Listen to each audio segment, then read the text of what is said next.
भीष्म कुंड नरकातारी महान नदी सरस्वती के तट पर स्थित यह तीर्थ पुराणों में अनर्क तीर्थ के नाम से प्रसिद्ध है। इस तीर्थ का उल्लेख महाभारत एवं वामन पुराण दोनों में मिलता है। लौकिक आख्यान इस तीर्थ का संबंध भीष्म पितामह से जोड़ते हैं। कहा जाता है कि कौरवों की ओर से 10 दिन तक महाभारत युद्ध लड़ने के पश्चात अर्जुन के बाणों से घायल होकर इस स्थान पर भीष्म पितामह बाणों की शरशैया पर लेटे रहे थे तथा सूर्य के उत्तरी गोलार्ध में आने के पश्चात ही उन्होंने अपने प्राण त्यागे। यहाँ पर बने कुंड को भीष्म कुंड कहा जाता है।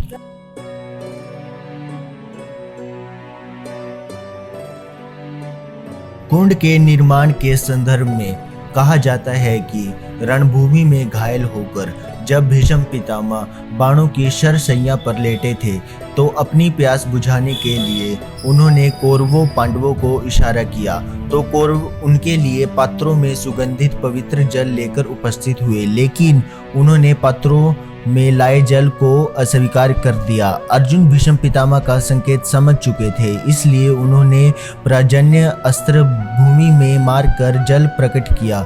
अर्जुन के बाणों से प्रकट हुई जलधारा से ही भीष्म पितामह ने अपनी प्यास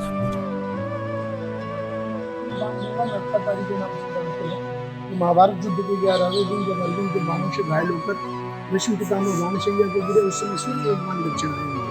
उन्होंने सोचा जब वो उत्तरायण में आएंगे तब मैं अपने प्राणों का उपसर्ग करूंगा, इसलिए वे 1 महीने 56 दिनों तक बाणों की शैया पर लेटे रहे और सूर्य भगवान के उत्तरायण में आने का किया।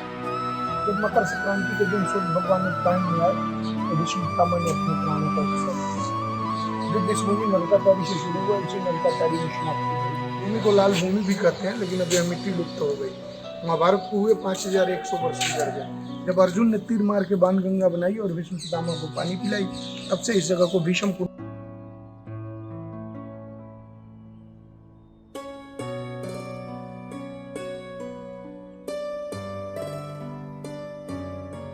महाभारत युद्ध की समाप्ति पर हस्तिनापुर में राज्य सिंहासन ग्रहण करने के पश्चात भगवान श्री कृष्ण की सलाह पर युधिष्ठिर ने इसी स्थान पर आकर भीष्म पितामह से राजधर्म एवं अनुशासन की शिक्षा ग्रहण की। महाभारत के अनुसार महात्मा भीष्म के श्रीमुख से उन उपदेशों को सुनने के लिए पांडवों के अतिरिक्त आसित, देवल, व्यास जैसे महर्षि व अन्य ऋषिगण